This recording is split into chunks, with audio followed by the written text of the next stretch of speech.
When it comes to assault mechs, there's a lot of really cool designs out there, really good capabilities. And this here happens to be one of my favorite assault mechs in Battletech. It's definitely one of my favorite clan assault omni mechs overall, so let's do a reprime build for it. What's up everybody? I'm James, welcome to Mechanical Mayhem, and welcome back to the Mech Lab. This is where I look at a particular game, to look at a particular mech, to discuss a particular build. We're getting our clan mechanineering on because this is MW5 Clans, and we're checking out the 85-ton assault mech, the Warhawk. Now, I really like the Warhawk. Aesthetically, I think it's super cool. I really like its prime setup a lot. It's just a really, I think, stellar omni-mech assault chassis. And being 85 tons, it's the second assault mech we gain access to. So, it does have a hero mech omnipod set, so you could, in theory, do a hero prime build right out the gate as well. And I do have one of those I want to go over in the future, but I wanted to go over the RePrime because the RePrime keeps the mech looking most like it, is classically depicted in that prime configuration, and it keeps my favorite weapon type on the mech. So let's get into the mech lab proper. Alrighty, as we can see, it's just a prime omnipod set. You can do this right out the gate, and we have 4 ERPPCs. We are a walking ERPPC turret, and the mech is basically that stock prime, and I'm all here for it. So I changed some things up for the RePrime. I got rid of the LRM-10 and its ammo. Now, if you look at old technical readout manuals for the Battletech, the classic Battletech game, the LRM-10 is actually in the left torso. So they moved it at some point before MechWarrior Online or whatever, because it's in MechWarrior Online in the left arm. Regardless, just want to bring that up. Doesn't matter for anything. Anyways, we got rid of the LRM and its ammo. And then a little bit of a controversial thing, perhaps, I got rid of the targeting computer Mark V. Now, I like the targeting computer. I think the targeting computer in MW5 Clans does decently well. I think the targeting computer was probably best depicted in MechWarrior 3 for me. I really like the way in which you could actually have it target different spots of the mech to help you specifically hit those spots. But what it does here, I think, just works better for gameplay ease, and I like it. But it weighs 5 tons, and while it is nice with the sensor range and the projectile speed and the energy range, we don't need it for the raw power and survivability we're going for in this build. Especially if you're going to be in expert or higher difficulty, the target computer is nice, but not as nice as the ability to have more armor, for example. So we got rid of the LRM-10, its ammo, and the targeting computer. In its place, I put a double heatsink in both the left arm and the right arm. I put a ton of armor in the right torso. We have 2 tons of armor in the center torso.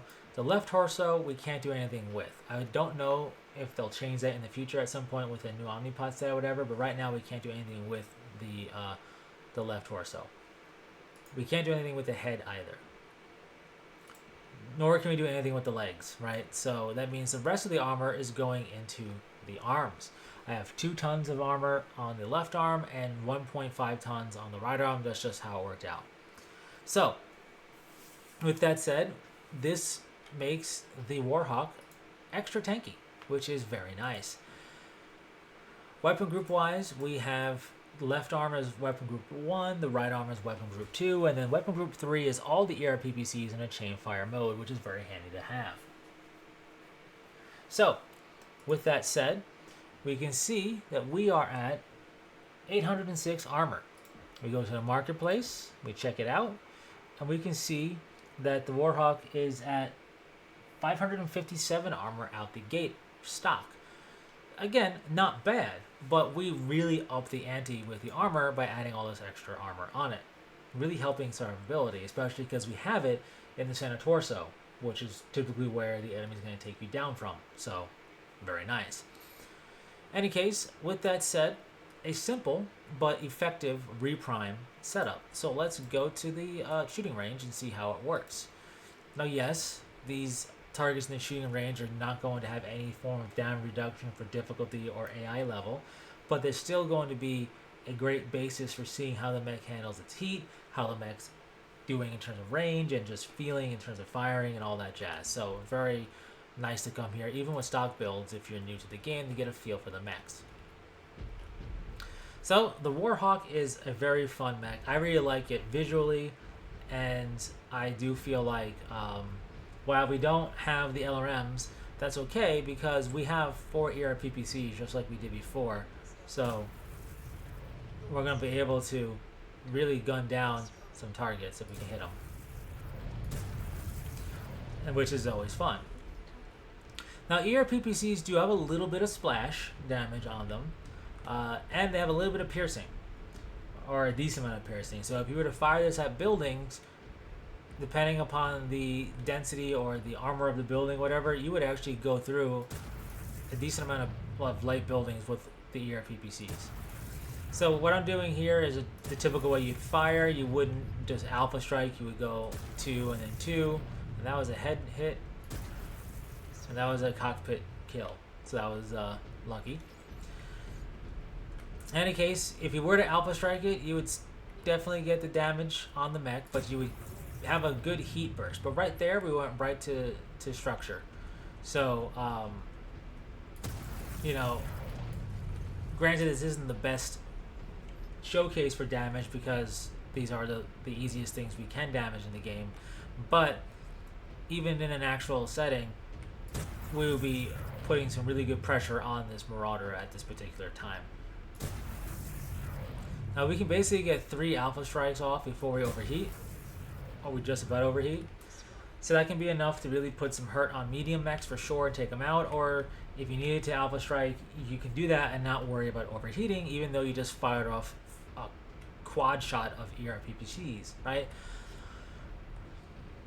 So there's that. We have the armor to take hits, and we have the firepower to dish it back out, whether it is mechs or ground or air vehicles. And the nice thing about having the chain fire is that we could easily chain fire into these things, even though it does showcase that we can take it out in really 2 hits, so 1 of our weapon groups anyway. That's because it's a bigger VTOL.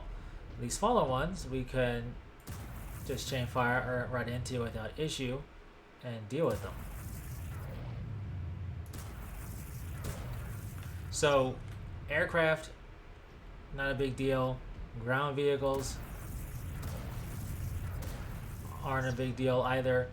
Obviously, you can take more hits in actual campaign missions, but the point is, we have 4 ERPPCs. Your argument's invalid, more or less, when it comes to dealing with the enemy. I've used this in Expert and Trueborn to great effect. In fact, I've used this in Trueborn with a full star of Warhawks, most of them in the RePrime configuration, and we were 15 tons low on drop weight, and we cleared out the mission without issue. So, very capable chassis, very capable overall design. Don't count down, or count out, I should say, the ERPPCs. I don't think anybody really does, but, you know, this isn't hit scan. You have to aim, it has a travel speed, it has a bit of recoil, so you have to place your shots better, unlike a large laser, for example, which has even more range but a slower rate of fire, and therefore might be considered better for usage for some people, which I totally understand, to each their own. But all I can say is that ERPPCs are powerful. Clan ERPPCs especially, which is what we got. And this Warhawk performs wonderfully. I know from having it take many a hit and dish out plenty of damage in many a high difficulty level mission. So there really isn't that much else to say about the Warhawk. It is all energy based, this RePrime, so Jaden, Ezra, Yuichi, and so on is going to be able to make pretty good effective use of the, you know, the energy weapons. Mia can still use this because aside from heat management, she's not incompetent with energy weapons. She just has a bonus for ballistic, sure, But with heat management, both her and Naomi can make use, because I believe Naomi has heat management too. I never really pay too close attention because I'm always doing missile spread. But if you're worried about, you know, trying to maximize capability of this thing, you can definitely put it on anybody and they'll be fine. So that is very nice. In any case, not much else to say on this awesome chassis. Looks cool, plays well. Fast heat dissipation. Heat soak is always going to be an issue when you're running 4 ERPPCs. It's kind of like running 12 ER medium lasers or whatever. You're going to have heat soak issues. But past that,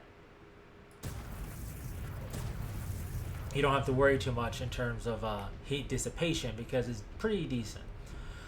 And if you find water, you never have to worry about it ever again. So, what are your thoughts on the Warhawk as a chassis? I think it looks pretty cool. I know it's a little boxy and squat for some people's liking, but I will say every depiction of the Warhawk through older Mech Warrior games, Mech Commander, this MW5 Clans game, and so on has been a fantastic depiction of this really cool mech. So, thanks so much for tuning in and stopping by. A pretty basic but effective RePrime, and that's all it takes. A little bit of adjustment, a little bit of armor, and you're good to go. Remember, this is for surviving in the higher difficulty campaign setups. You definitely don't need the RePrime when it comes to like a normal game. The standard Prime can do just fine. But if you're worried, if you want a little extra insurance, you have a nice amount of extra armor on here. You have 2 more double heat sinks to really help you dissipate the heat and just lay down the fire of ERPPC after ERPPC. It's a lot of good fun. Anyways, thanks so much for tuning in and stopping by. Leave your thoughts, questions, comments, requests, etc. in the comment section. And until next time, take care.